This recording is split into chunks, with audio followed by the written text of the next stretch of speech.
Assalamualaikum warahmatullahi wabarakatuh. Saya Sania Ramadhani Akmal dengan NIM H54012210056. Di sini saya akan menjelaskan materi terkait ARDL atau Auto Regressive Distributed Lag. Nah, berikut outline yang akan saya bahas yaitu terkait apa yang dimaksud dengan ARDL, mengapa penting menggunakannya, lalu siapa penemunya, kapan ARDL digunakan, di mana ARDL digunakan, dan bagaimana cara kerjanya.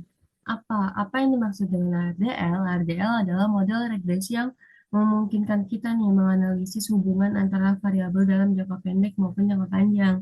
Model ini biasanya sangat berguna untuk data time series yang memiliki tingkat integrasi berbeda, yaitu ada stasioner pada data level atau I0 dan ada yang baru stasioner setelah diferensiasi pertama atau I1.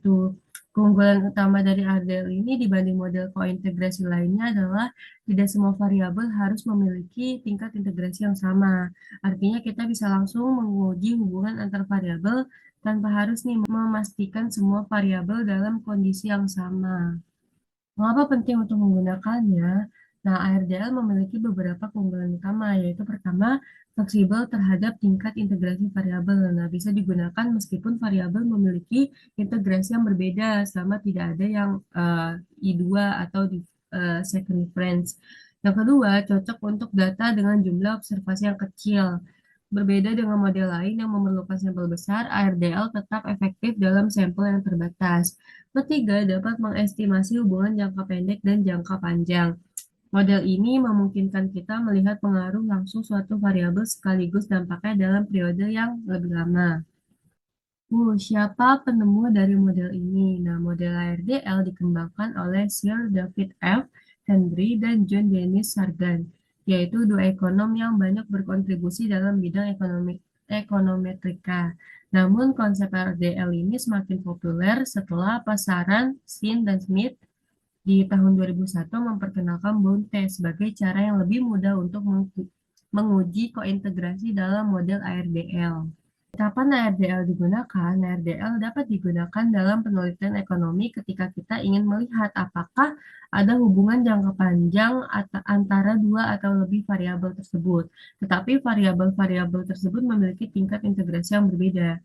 Misalnya, kita ingin melihat hubungan antara inflasi dan suku bunga. Nah, bisa jadi nih inflasi itu stasioner pada tingkat level atau I0, tetapi suku bunga bisa stasioner di diferensiasi pertama atau first difference atau disebut I1.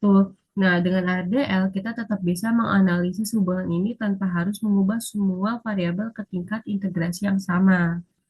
Di mana ARDL digunakan? Model ARDL banyak digunakan dalam berbagai bidang ekonomi dan finansial seperti ekonomi makro, yaitu untuk misalkan untuk melihat hubungan antara kebijakan moneter dan inflasi, lalu di pasar keuangan untuk menganalisis dampak nilai tukar terhadap harga saham. Di ekonomi mikro juga bisa untuk memahami bagaimana harga suatu barang mempengaruhi permintaan konsumen dalam jangka panjang. Lalu di sektor publik yaitu untuk mengevaluasi dampak kebijakan fiskal terhadap pertumbuhan ekonomi. Bagaimana cara kerjanya atau bagaimana kita melakukan RDL? RDL bekerja melalui beberapa tahapan utama. Pertama yaitu pengujian stasionaritas. Kita perlu memastikan nih bahwa variabel dalam model tidak bersifat random walk atau acak gitu. Caranya adalah dengan menggunakan Augmented Digifuller Test atau ADF. Terus kedua, pengujian kointegrasi. Nah, setelah memastikan variabel yang digunakan itu stasioner, kita melakukan bound test untuk mengecek apakah ada hubungan jangka panjang antar variabel. Terus ketiga, yaitu mengestimasi model ARDL. Jika ditemukan kointegrasi, kita bisa melanjutkan ke estimasi model ARDL. Di sini kita akan melihat bagaimana variabel bebas mempengaruhi variabel terikat dalam jangka pendek maupun jangka panjang. Lalu keempat, pengujian asumsi klasik. Nah, ini tahapan terakhir, kita harus memastikan model kita valid dengan menguji asumsi klasik seperti normalitas data, lalu tidak ada heteroskedastisitas, dan tidak ada autokorelasi. Sekian penjelasan materi terkait ARDL atau Autoregressive Distributed Lag.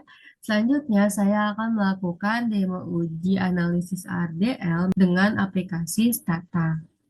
Di sini sudah ada data harga emas, minyak dunia, dan permintaan emas. Boleh langsung kita copy aja.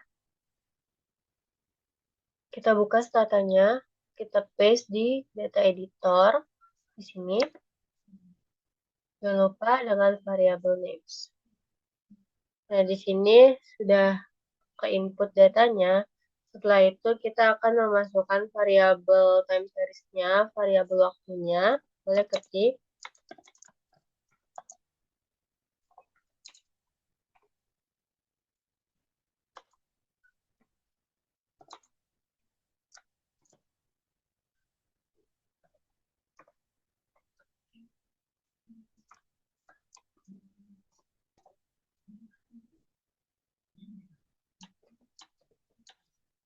Coba kita lihat di data editornya. Di sini variabel Newton-nya sudah ada ya.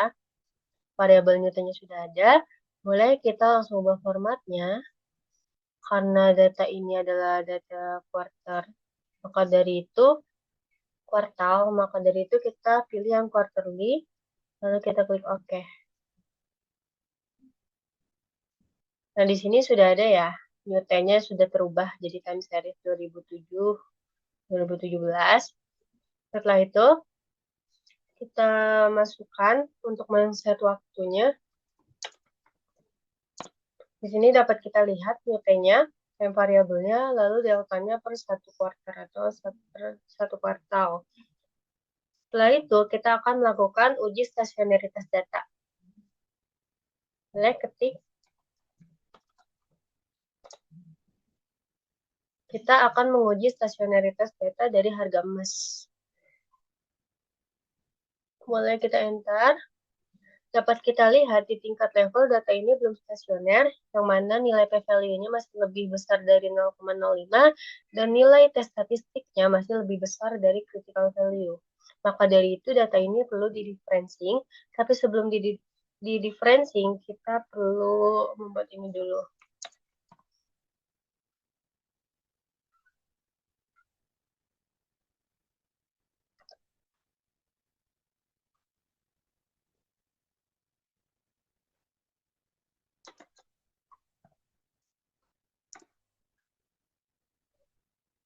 Di sini, di data editor, kita lihat ada missing value ya. Di sini, missing value di awal. Maka dari itu, kita ubah missing value itu jadi 0.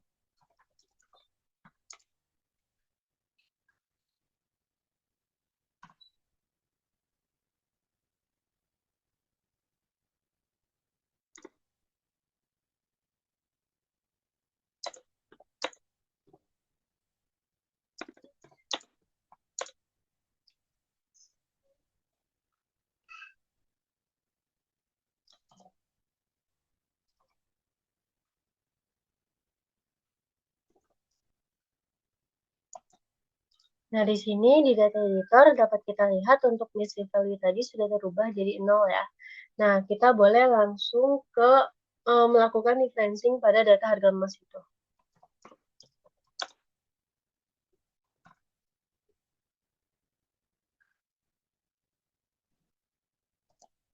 Dapat kita lihat di tingkat first difference, data ini sudah stasioner yang mana nilai p-value-nya sudah lebih kecil dari 0,05 dan nilai tes statistiknya sudah lebih kecil dari critical value-nya. Selanjutnya kita cek stasionaritas data minyak dunia.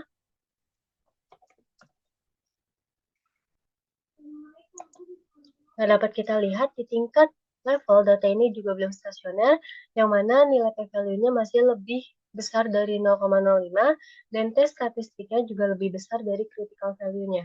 Nah, data ini juga perlu di-differencing, tapi sebelum itu kita perlu melakukan yang step yang tadi juga.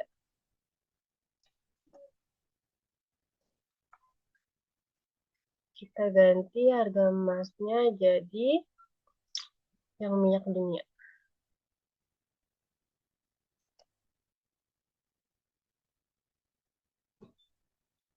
Nah, ini juga kita ganti jadi minyak dunia. Nah, di sini kita cek data editornya, dapat kita lihat yang minyak dunia masih ada missing value ya. Nah, kita ganti missing value itu jadi 0 juga.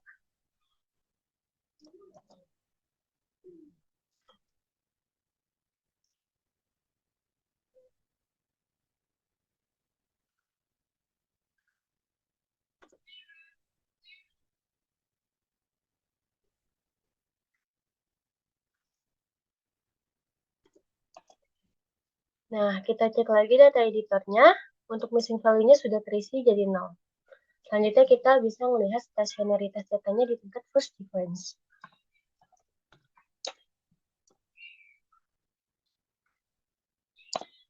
Dapat kita lihat di tingkat first difference, data ini sudah stasioner, yang mana nilai p-value-nya sudah lebih kecil dari 0,05, dan nilai T statistiknya juga sudah lebih kecil dari critical value-nya.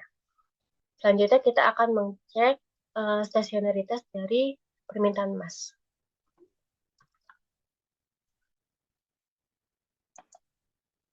Dapat kita lihat untuk di tingkat level, data permintaan emas itu sudah stasioner ya, yang mana nilai p-value-nya 0,0000 lebih kecil dari 0,05 dan nilai T statistiknya sudah lebih kecil dari critical value-nya. Selanjutnya kita akan melihat lag dari data ini. Kalian ketik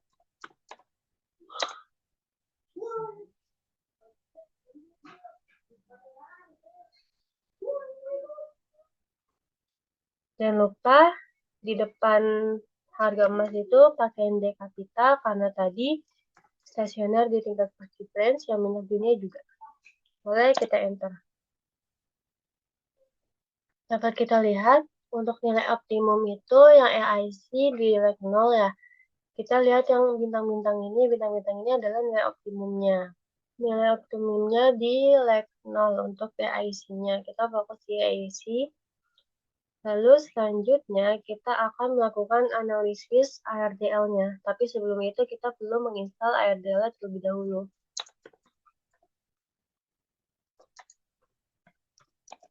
Nah, di sini untuk ARDL-nya sudah diinstal ya. Boleh kita langsung analisis ARDL-nya. Kita copy aja yang ini.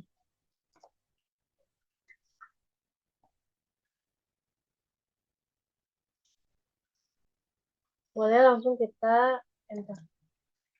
Di sini dapat kita lihat untuk model ARDL-nya yaitu 100.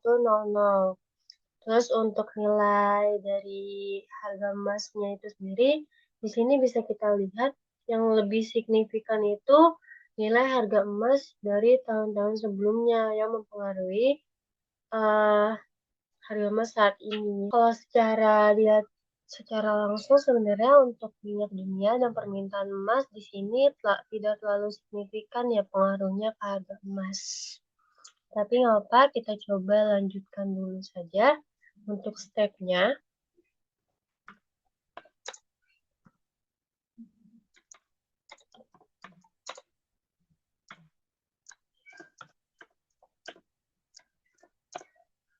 Nah, di sini bisa kita lihat ya untuk flexnya itu 100 untuk yang ini, matrix flexnya. Terus kita lihat lagi, kita lakuin RDL test dengan metode bound test. Lihat batas atas dan batas bawahnya itu. Boleh diketik.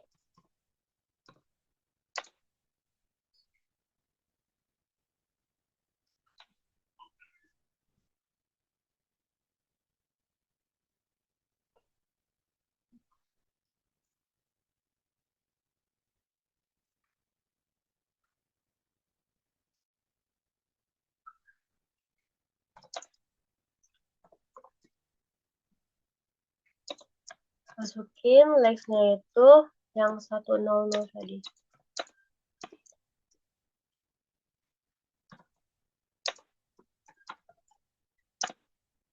Di sini dapat kita lihat untuk F-nya itu nilai F-nya 30,353 yang mana nilai ini itu jauh lebih besar dari batas atasnya yang ini 6,36.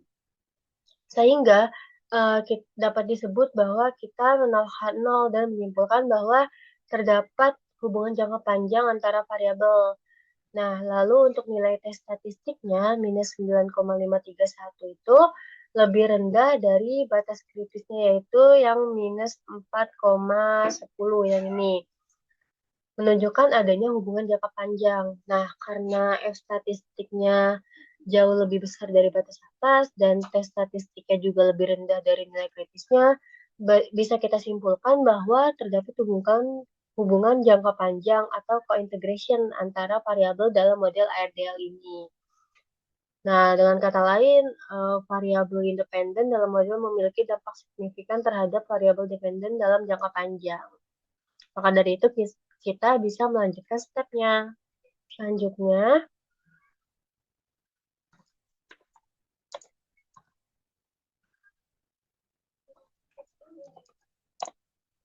nah nilai the Watson ini untuk mendeteksi apakah ada autokorelasi dalam residual regresi atau tidak. Nah, untuk nilainya, karena di sini nilainya 2,10, maka dari itu nilai ini mendekati 2 dan menunjukkan tidak ada autokorelasi yang signifikan dalam model regresi. Selanjutnya, boleh ketik.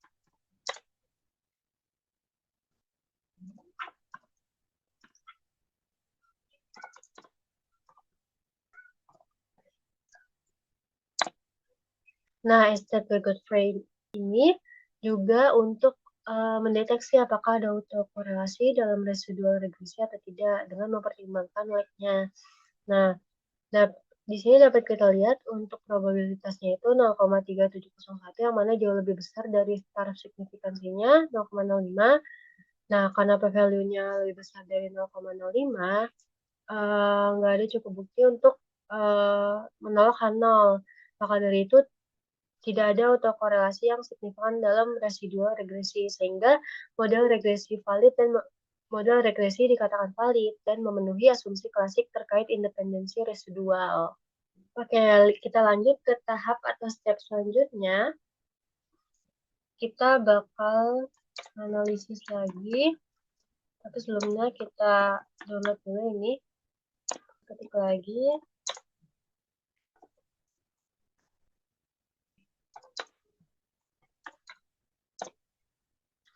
Nah, untuk white ini untuk melihat apakah ada heteroskedastisitas atau tidak pada data kita. Nah, karena nilai probabilitasnya itu 0,6332 ya, yang mana lebih besar dari 0,05, maka dikatakan nggak ada cukup bukti untuk menolak H0-nya. Nah, berarti tidak ada heteroskedastisitas yang signifikan dalam model regresi. Artinya, varians residual dalam model ini relatif stabil, sehingga model regresi dapat dianggap lebih reliable dan tidak perlu koreksi untuk heteroskedastisitasnya. Kita lanjut ke step selanjutnya. Boleh kita install dulu.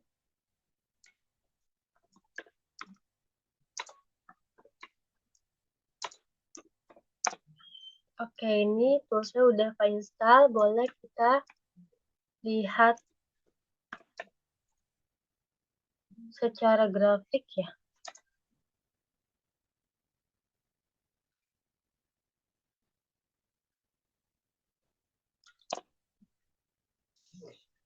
Dapat kita lihat untuk yang batas, yang garis hijau itu adalah batas kritisnya. Batas kritisnya yang mana artinya yang merah ini harus di tengah-tengah sini, nggak boleh lewat dari batas kritisnya.